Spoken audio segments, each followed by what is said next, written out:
Di Kaisarea ada seorang yang bernama Cornelius, seorang perwira pasukan yang disebut pasukan Italia.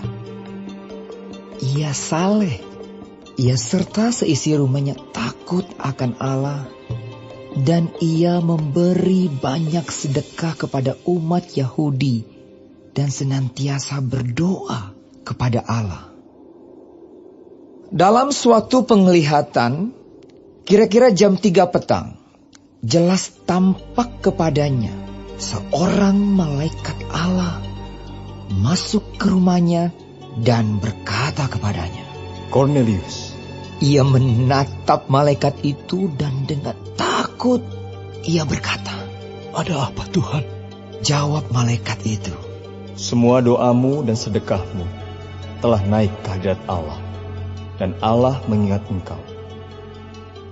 Dan sekarang, suruhlah beberapa orang ke Yope untuk menjemput seorang yang bernama Simon dan yang disebut Petrus.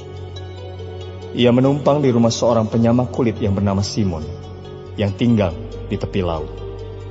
Setelah malaikat yang berbicara kepadanya itu meninggalkan dia, dipanggilnya 2 orang hambanya beserta seorang prajurit yang saleh dari orang-orang yang selalu bersama-sama dengan dia.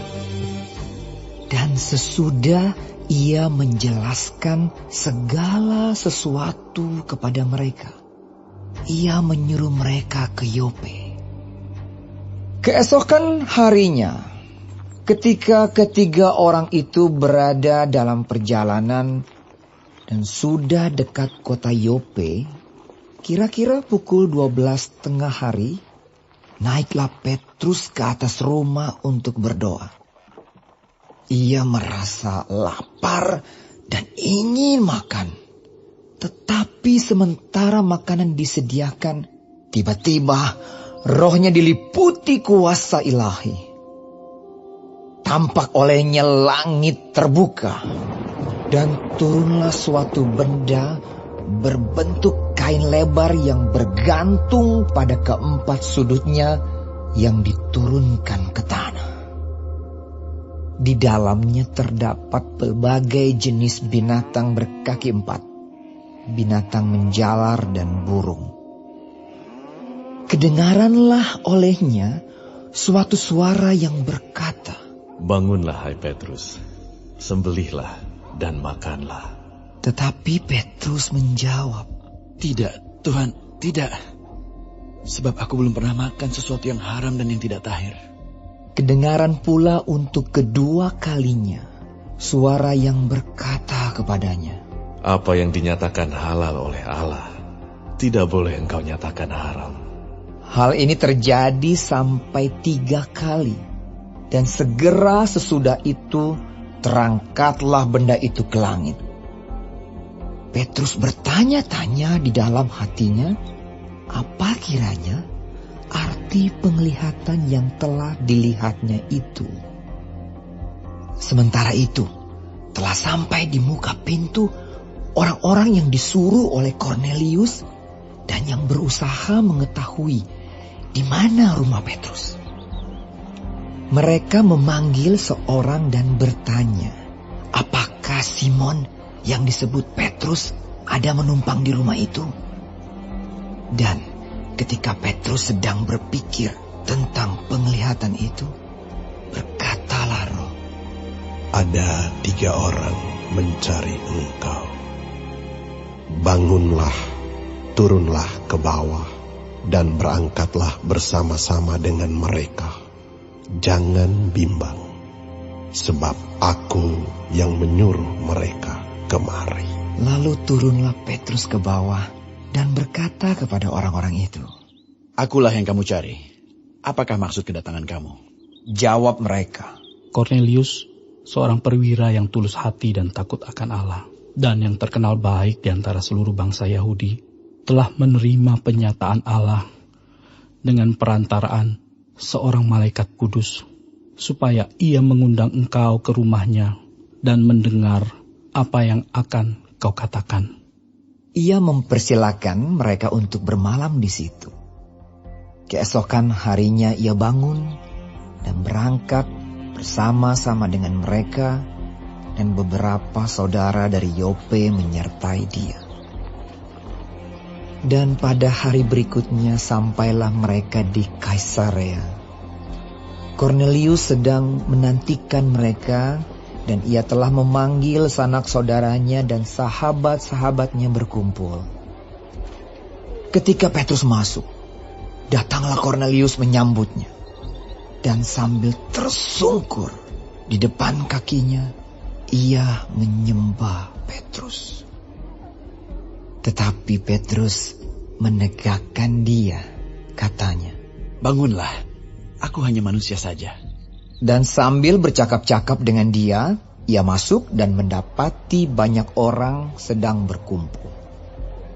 Ia berkata kepada mereka, "Kamu tahu betapa kerasnya larangan bagi seorang Yahudi untuk bergaul dengan orang-orang yang bukan Yahudi atau masuk ke rumah mereka. Tetapi Allah telah menunjukkan kepadaku bahwa aku tidak boleh menyebut orang najis atau tidak tahir. Itulah sebabnya aku tidak berkeberatan ketika aku dipanggil, lalu datang kemari. Sekarang aku ingin tahu, apa sebabnya kamu memanggil aku?"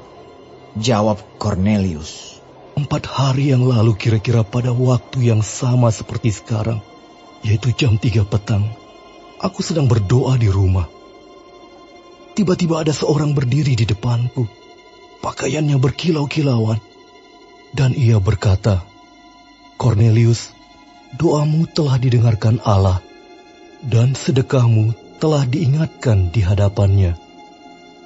Suruhlah orang ke Yope untuk menjemput Simon yang disebut Petrus. Ia sedang menumpang di rumah Simon, seorang penyamak kulit yang tinggal di tepi laut. Karena itu, segera kusuruh orang kepadamu, dan dengan senang hati engkau telah datang. Sekarang, kami semua sudah hadir di sini, di hadapan Allah, untuk mendengarkan apa yang ditugaskan Allah kepadamu." Lalu mulailah Petrus berbicara. Katanya, "Sesungguhnya aku telah mengerti bahwa Allah tidak membedakan orang. Setiap orang dari bangsa manapun yang takut akan Dia dan yang mengamalkan kebenaran berkenan kepadanya. Itulah firman yang Ia suruh sampaikan kepada orang-orang Israel, yaitu firman yang memberitakan damai sejahtera oleh Yesus Kristus yang adalah Tuhan dari semua orang. Kamu tahu tentang segala sesuatu yang terjadi di seluruh tanah Yudea, mulai dari Galilea sesudah baptisan yang diberitakan oleh Yohanes, yaitu tentang Yesus dari Nazaret, bagaimana Allah mengurapi Dia dengan Roh Kudus dan kuat kuasa. Dia yang berjalan berkeliling sambil berbuat baik dan menyembuhkan semua orang yang dikuasai iblis, sebab Allah menyertai Dia. Dan kami adalah saksi dari segala sesuatu yang diperbuatnya di tanah Yudea maupun di Yerusalem. Dan mereka telah membunuh Dia dan menggantung Dia pada kayu salib. Yesus itu telah dibangkitkan Allah pada hari yang ketiga, dan Allah berkenan bahwa Ia menampakkan diri, bukan kepada seluruh bangsa, tetapi kepada saksi-saksi yang sebelumnya telah ditunjuk oleh Allah, yaitu kepada kami yang telah makan dan minum bersama-sama dengan Dia setelah Ia bangkit dari antara orang mati. Dan Ia telah menugaskan kami memberitakan kepada seluruh bangsa dan bersaksi bahwa Dialah yang ditentukan Allah menjadi hakim atas orang-orang hidup dan orang-orang mati. Tentang Dialah semua nabi bersaksi bahwa barang siapa percaya kepadanya, ia akan mendapat pengampunan dosa oleh karena namanya." Ketika Petrus sedang berkata demikian, turunlah Roh Kudus ke atas semua orang yang mendengarkan pemberitaan itu. Dan semua orang percaya. Dari golongan bersunat yang menyertai Petrus tercengang-cengang karena melihat bahwa karunia Roh Kudus dicurahkan ke atas bangsa-bangsa lain juga. Sebab mereka mendengar orang-orang itu berkata-kata dalam bahasa roh dan memuliakan memuliakan Allah. Lalu kata Petrus, Bolehkah orang mencegah untuk membaptis orang-orang ini dengan air? Sedangkan mereka telah menerima Roh Kudus, sama seperti kita. lalu ia menyuruh mereka dibaptis dalam nama Yesus Kristus. Kemudian mereka meminta Petrus supaya ia tinggal beberapa hari lagi bersama-sama dengan mereka.